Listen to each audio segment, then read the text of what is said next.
ఇప్పుడు ఎవడైనా సరే పువ్వు తెరుచుకుంది అంటే మొగ్గ పెట్టేస్తాడు ఎవడైనా. దాన్ని నువ్వు తప్పని ఎట్లా అంటావురా? ఎట్లా అంటావు? ఈ వీడియో చూసిన తర్వాత నవీన్ గోల్డెన్ బాయ్ ఖచ్చితంగా హ్యాపీ ఫీల్ అవుతాడు. అండ్ ఈ వీడియోలో నేను అతన్ని కొన్ని క్వశ్చన్స్ అడుగుదాం అనుకుంటున్నా. సో ఈ వీడియోని ఖచ్చితంగా అతను లైక్ చేస్తాడు. అండ్ అతని నుంచి సఫర్ అయినా అని చెప్తున్న ఒక అమ్మాయి ఉందే, ఆ అమ్మాయి కూడా ఈ వీడియోని ఖచ్చితంగా లైక్ చేస్తుంది. అండ్ నా సబ్స్క్రైబర్స్ అండ్ నా సబ్స్క్రైబర్ కానీ పీపుల్, మీరు కనుక వీడు కరెక్ట్గా మాట్లాడారా అని అనిపిస్తే ఖచ్చితంగా సబ్స్క్రైబ్ చేసుకోండి ఛానల్ని. ఇంకా వీడియోలోకి పోతే ఒక నవీన్ గోల్డెన్ బాయ్ అనే వ్యక్తి ఉంటారా, అతనికి 1 మిలియన్ దగ్గర ఫాలోవర్స్ ఉన్నారు ఇన్స్టాగ్రామ్లో. యూట్యూబ్లో కూడా పర్లేదు, బాగానే చూస్తారు వీడియోస్. సో ఇతను ఒక అమ్మాయి కంట స్నాప్కి పిలిచి తన అంగం కింద ప్రైవేట్ పార్ట్ని పెద్దగా కనబడేలాగా వట్టకాయలని ఇలా చేతిలో పట్టుకొని అంగం పెద్దగా కనబడాలని కింది నుంచి లో యాంగిల్లో ఫోటో తీసుకొని ఆ పిల్లకి పెట్టాడంట. ఆ పిల్ల చెప్తుంది అండ్ బయటకు వచ్చి ఎక్స్పోజ్ చేస్తూ వీడు ఇలాంటోడు అని చెప్పి మాట్లాడుతుంది. దానికి ఈ నవీన్ గోల్డీ అనే వ్యక్తి ఏమంటున్నాడంటే, అరే ఆ అమ్మాయి కన్సర్న్ లేకుండా నేను ఎలా పెడతా, నాకు ఆ మాత్రం బుర్ర లేదా, నేను ఎందుకు పెడతా, ఆ పిల్ల నాకు పెడితేనే పెడుతుండొచ్చు కదా అని ఇండైరెక్ట్గా మాట్లాడుతుండ్రు. ఇక్కడ పాయింట్ ఏంటంటే, ఇక్కడ మనకి సినారియో ఏం కనిపిస్తుందంటే మొత్తానికి అది ఆయన పిక్కే అని ఇండైరెక్ట్గా ఆయన ఒప్పుకున్నట్టే ఉంది.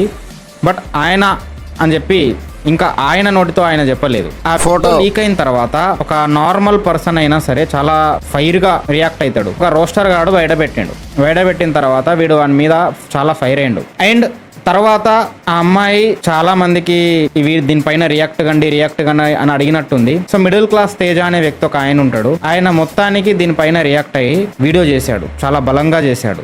దాంతో మనోడికి ఫీజులు ఎగిరిపోయిన తర్వాత మనోడు ఎట్లా రియాక్ట్ అయ్యిండు చూడు. ఎట్లా టార్గెట్ చేయాలనుకున్నావు, ఎట్లా టార్గెట్ చేస్తారో ఏం చేస్తారో మీరు అంతా చేరి వీడియో కెమెరా ముంగల్కి వచ్చి వీడియోలు చేయడం, జస్టిఫికేషన్ ఇచ్చుకోవడం, ఇవన్నీ నేను చేయను. వాళ్ళ ఇష్టం, వాళ్ళు ఏమైనా చేసుకోండి. ఇప్పుడు ఇక్కడేమో మీరు ఎన్నైనా చేసుకోండి, ఎన్ని వీడియోస్ అయినా పెట్టుకోండి, నేను రియాక్ట్ గాను, నా పని నేను చేసుకుంటా అన్నాడు. Thank you so much. ఎందుకంటే ఏదైతే ఫోటో ఏదైతే చేసిరో దాంట్లో ఫస్ట్ ఆఫ్ ఆల్ చాలా పెద్దది పెట్టారు. థ్యాంక్ యూ సో మచ్ పెద్దది పెట్టినందుకు. అండ్ సో దాంట్లో ఏదైతే పిక్ పెట్టినరో చాలా పెద్దది పెట్టినరో థ్యాంక్ యూ సో మచ్ అంటుండు. సిగ్గుండాలరా. అరే థ్యాంక్ యూ చెప్పడం ఏంద్రా? ఫస్ట్ ఆఫ్ ఆల్ వీడు ఎలాంటోడు అంటే, వీడి ఓన్ ఫాలోవర్ వీని దగ్గరకు వచ్చి సతాయిస్తే అరే మాక్కేలోడే, అరే ఇంకా ఒడగా అని తిట్టాడు, వాళ్ళ అమ్మని తిట్టాడు ఇగ్నోర్ చేసి దొబ్బకుండా. వీడు కూడా ఒక పెద్ద ఇన్ఫ్లుయెన్సర్, మళ్ళీ అని ఇగ్నోర్ చేసి దొబ్బకుండా ఒక నార్మల్ పర్సన్, ఒక 100 మంది ఫాలోవర్స్ ఉన్నోడు, ఒక 10 లక్షల మంది ఫాలోవర్స్ ఉన్నోడి దగ్గరికి వెళ్ళి సతాయిస్తాడు. ఎలాగైనా సతాయిస్తాడు, అది కామన్. అన్న సెల్ఫీ అన్న ప్లీజ్ అన్న అని చెప్పి. సో వాడిని బాలయ్య కొట్టినట్టు ఆత్రం బాబా లాగా ఇక తిట్టిండని మాక్కేలో తిట్టిండు. తిట్టాల్సిన అవసరం ఏముంది, అది పక్కన పెడితే. సో ఇటువంటి క్యాండిడేట్, వీడు తప్పు లేకుండానే ఒకరిని మాక్కెలవడే ఇది అని తిట్టే వ్యక్తి, వీడు తప్పు చేయకపోయినా సరే అలాంటి న్యూడ్ పిక్ బయట పెడితే ఖచ్చితంగా వీడి రియాక్షన్ అన్యా అనే మాటకి తగ్గకుండా బూతులు మాట్లాడతాడు, లేదా లీగల్గా వెళ్తాడు. బట్ వీడు ఈ రెండు చేయకుండా వాడి మీద వీడియోస్ చేసే వాళ్ళని బెదిరించాడు. కంప్లైంట్ రైజ్ చేసిరా? చేయలేదు. ఏం చేసిరు? సోషల్ మీడియాకి వచ్చి పెట్టుకొని పార్ట్ 1, పార్ట్ 2, పార్ట్ 3, పార్ట్ 4 అనుకుంటా పార్ట్లుగా తీసుకొని వచ్చి ఎట్లా పడితే అట్లా వితౌట్ ఎనీ ఇన్వెస్టిగేషన్, మీరు నాకు ముందు ఇన్ఫార్మ్ చేసిరా? సో పార్ట్ 1, పార్ట్ 2, పార్ట్ 3 అని చెప్పి వీడియోలు చేసినారంట. నువ్వు ఒక పబ్లిక్ ఫిగర్, ఒక సెలబ్రిటీ రేంజ్. సో నీకు 1 మిలియన్ ఫాలోవర్స్ ఉన్నప్పుడు నిన్ను 10 లక్షల మంది అదే ప్లాట్ఫామ్లో ఫాలో అవుతారు. సో అదే ప్లాట్ఫామ్లో దాన్ని వాడుకొని నువ్వు ఒకరికి ఎఫెక్ట్ చేసావంటే వాళ్ళు కూడా అదే ప్లాట్ఫామ్లో నిన్ను ఎక్స్పోజ్ చేద్దాము అని చెప్పి వచ్చినప్పుడు అదే ప్లాట్ఫామ్లో నీ మీద వీడియోస్ చేసే వాళ్ళు ఉంటారు. ఇప్పుడు ఒక రాజకీయ నాయకుడు, ఒక సినిమా సెలబ్రిటీ ఏం జరిగినా కానీ న్యూస్ ఛానల్స్లో వేస్తారు. న్యూస్ ఛానల్స్ అనడానికి ఉండదు. అలాగే సోషల్ మీడియా. ఒకవేళ ఫోటో నాదే అనుకున్నాం, ఒకవేళ ఆ ఫోటో నాదే అయితే ఇక్కడ చాలా కేసెస్లో చాలా అవ్వచ్చు. ఏమైండొచ్చు, ఇది మ్యూచువల్ కన్సర్న్తో జరిగి ఇక్కడ నుండి ఫోటో వెళ్ళి అక్కడ నుండి ఫోటో వచ్చి ఇద్దరు మాట్లాడుకొని ఇద్దరు చేసి తర్వాత ఆ అమ్మాయి నన్ను ఇట్లా బ్లాక్మెయిల్ చేయొచ్చు, చీట్ చేయొచ్చు. ఈ వర్షన్ మీరు ఆలోచించరా? ఆలోచించలేరు. ఆ అమ్మాయి నెంబర్ తీసుకొని మరీ మెసేజ్ చేసినది. మరి నువ్వు నెంబర్ తీసుకొని మరీ మెసేజ్ ఎందుకు చేసినావమ్మా? అడగలేరు. అమ్మాయికి ఆల్రెడీ బాయ్ ఫ్రెండ్ ఉన్నాడని చెప్తుంది. ఆల్రెడీ బాయ్ ఫ్రెండ్ ఉండగా నాతో ఏం పని? అడగలేరు. ఇప్పుడు నేను ఒకటే మాట చెప్తా భయ్యా, నువ్వు డిఫెండ్ ఎందుకు చేసుకుంటున్నావు? నువ్వు తప్పు చేయనప్పుడు సింపుల్ చెప్తున్నా నీకు.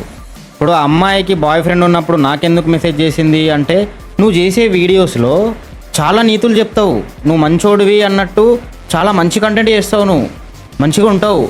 సో నువ్వు ఏదో కంటెంట్ చేస్తావు కాబట్టి అది నచ్చి నిన్ను ఫాలో అవుతారు, నీకు మెసేజ్లు కూడా చేస్తారు. నువ్వు అలాంటివి కాదేమో అనుకొని చేస్తారు. మళ్ళీ నువ్వు ఏమంటున్నావు, ఆ అమ్మాయి వచ్చి నాకు ఫస్ట్ మెసేజ్ చేసింది అంటున్నావు. మరి ఆ అమ్మాయి కూడా అంటుంది నువ్వే ఫస్ట్ తనని స్నాప్లోకి గుంజావని. స్నాప్లోకి ఎందుకు పిలిచావు?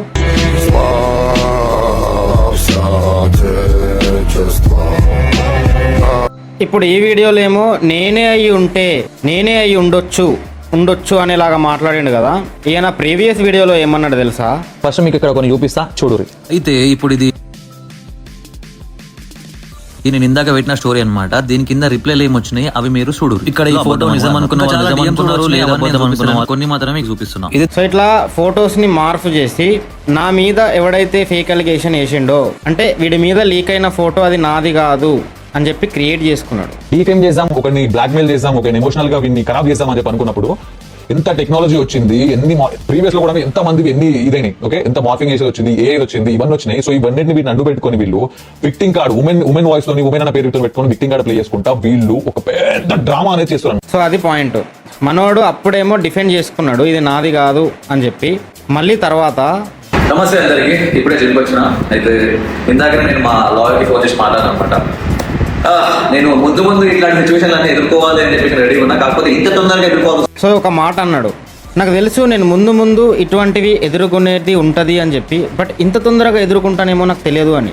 అంటే నీకు ముందే తెలుసు, అంటే నువ్వు ఇటువంటివి చేసావు కాబట్టి ఇటువంటివి ఎదుర్కోవాల్సి వస్తుందని నీకు ముందే తెలుసు. ముందే తెలిసినప్పుడు అటువంటివి చేయకపోయి ఉంటే బాగుండేదేమో కదా బ్రో. కర్మ అనేది చాలా తొందరగా రిఫ్లెక్ట్ అవుతుంది బ్రో. నువ్వు మంచి చేస్తే మంచి, చెడు చేస్తే చెడు.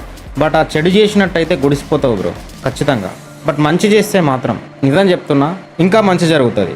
ఇక్కడ నువ్వు మంచి అని ప్రూవ్ చేసుకో, ఇప్పుడు నీకు చాలా మంచి జరుగుతుంది. అండ్ నువ్వు మంచి అని ప్రూవ్ చేసుకోవాలని నేను కోరుకుంటున్నా. మీరు నాకు వీడియోల కింద నువ్వు రియాక్ట్ అని చెప్పి మీరు ఎంత అయినా కూడా నేను దీనిపైన యూజెస్ దానిపైన రియాక్ట్ అవ్వను.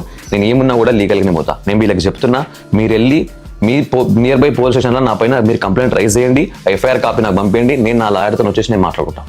అర్థమైందా? అక్కడ నా ఎలాంటి తప్పు లేదు అని చెప్పి నిర్ధారించిన తర్వాత అది ఎలాగో అవుతుంది. ఐ అప్రిషియేట్ యూ, నిజం చెప్తున్నా, ఐ అప్రిషియేట్ యూ. నువ్వు గనక ఈ థింగ్లో లీగల్గా వెళ్ళి నువ్వు ప్రూవ్ చేసుకోగలిగితే 1 మిలియన్ కాదురా 2 మిలియన్ పోతావురా. అయిన తర్వాత ఎవరెవరైతే నా ఫోటో పెట్టుకొని నోటికి ఎంత వచ్చినంత మాట్లాడి చేసి స్టేట్మెంట్ పాస్ చేసి ఎవరైతే చేశారో వాళ్ళందరి పైన డిఫేమేషన్ కేసు వేస్తాను. తలా ఇంత పెనాల్టీ వేస్తాను, దాన్ని ఎత్తికి ఒక 2-3 కోట్లు పెనాల్టీ వేస్తాను. దీనికి అందరికీ మీరు రెడీ గారి మీరు పోయి కంప్లైంట్ రేస్ చేయండి. నేను లీగల్గా నేను వచ్చి ఆ కంప్లైంట్ని ఫైట్ చేయడానికి నా లాయర్తోనే నేను రెడీగా ఉన్నా. ఇప్పుడు నా మీద ఎవరెవరైతే వీడియోస్ చేస్తున్నారో వాళ్ళ మీద నేను లీగల్గా వెళ్తా అని అంటున్నావు, కానీ ఒక థింగ్ మర్చిపోతున్నావు. నువ్వు నీ మీద వీడియోస్ చేసే వాళ్ళ మీద లీగల్గా వెళ్తా అనే కంటే నన్ను నేను ప్రూవ్ చేసుకోవడానికి లీగల్గా వెళ్తా. ఆ పిల్ల కూడా నాకు కన్సర్న్ ఇచ్చింది, ఆ పిల్ల నాకు కన్సర్న్ ఇచ్చింది కాబట్టే కన్సర్న్తోనే పెట్టా అని ప్రూవ్ చేసుకుంటే నీ మీద ఎవడూ వీడియోలు చేయడు, పాజిటివ్గా చేస్తారు అప్పుడు.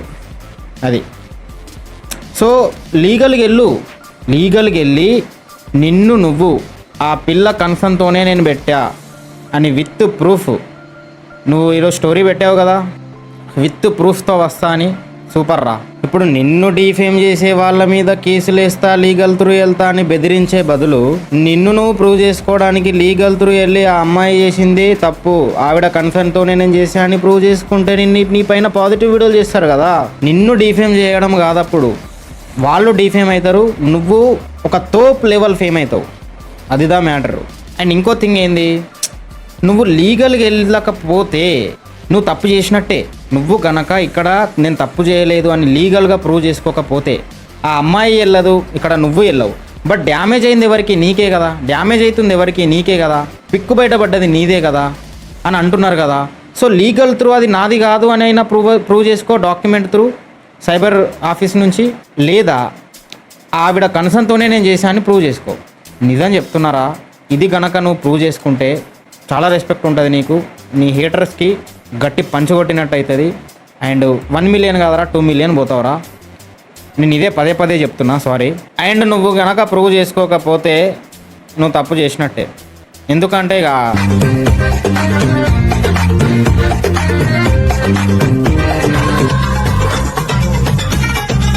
అండ్ మీకు ఇంకో విషయం చెప్పాలి. నాకు కూడా ఒక జిమ్ చేసే అమ్మాయి మంచిగా చాలా క్లోజ్గా మాట్లాడి నైట్ ఒక 2-3 అవుతుంది. ఆ టైంలో డైరెక్ట్గా ఇట్లా బ్రా పైన ఫోటో పెట్టింది మాట్లాడుతూ ఉంటే, అంటే మ్యూచువల్గానే, నేను ఎవరిని ఇక్కడ తప్పనట్లేదు. సో పెట్టిన తర్వాత నేను డైరెక్ట్గా I have surprise for you అని చెప్పి ఇక నా మొగ్గ పిక్ పెట్టాలా నేను. మళ్ళీ నేను అక్కడ స్నాప్చాట్లో కథలు బల్లా, నేను డైరెక్ట్గా అది.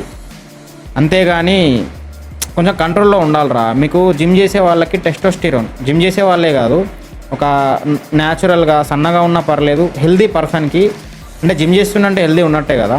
సో మీకు టెస్టోస్టిరోన్ అనేది ఎక్కువ కొడుతుంది. టెస్టోస్టిరోన్ గట్టి మంచి లెవెల్లో పనిచేస్తున్నట్టు. ఈవెన్ అమ్మాయిలకు కూడా అంతే. సో మీరు హెల్దీగా ఉన్నప్పుడు, టెస్టోస్టిరోన్ హెల్దీగా ఉన్నప్పుడు మీరు దాన్ని కంట్రోల్లో పెట్టుకుంటేనే మనుషులు, లేకపోతే కుక్కలకి మీకు తేడా ఏముంది? పార్థ, కామక్రోధ లోభములు ఆత్మను నాశనము చేయు, అవి నరక ప్రాప్తికి హేతువులు కావున వారిని వదిలివేయవలెను. అండ్ నేను అమ్మాయిలతో మాట్లాడను అని కాదు, నేను రసికున్నే, బట్ నాకు కంట్రోల్ ఉంది. అది సీదా బండి వేసుకొని ఎవడెవడైతే వీడియో చూసినా వాళ్ళ ఇంటికి పోయి సీదా వాళ్ళ జావదంకి జైలు పోయి కూస్తా. అంతకు మించి నేను చచ్చిపోవడం అయితే జరగని పని. తెలిసి మావా, నీకున్నంత గుద్ద వలుపు మన ఏరియాలో ఎవడకుండదురా. అంత గుద్ద వలిపోయిందిరా బాబు. అంటే నువ్వు నీ ఫాలోవర్స్కి ఏం నేర్పుతారు భయ్యా మీరు? రౌడీజం మారా నేర్పించేది. నీ అమ్మ నాకు బీప్ దింగుతుంది రా. వీడియోని లైక్ చేయండి, కమెంట్ చేయండి, సబ్స్క్రైబ్ చేసుకొని సపోర్ట్ చేయండి రా. నెక్స్ట్ వీడియో మనం పహల్గామ్ పాకిస్తాన్ అటాక్ దాన్ని గురించి ఒక యూట్యూబర్ ఉన్నాడు, వాడిని లింక్ పెట్టి మాట్లాడుకుందాం రైట్ మళ్ళా.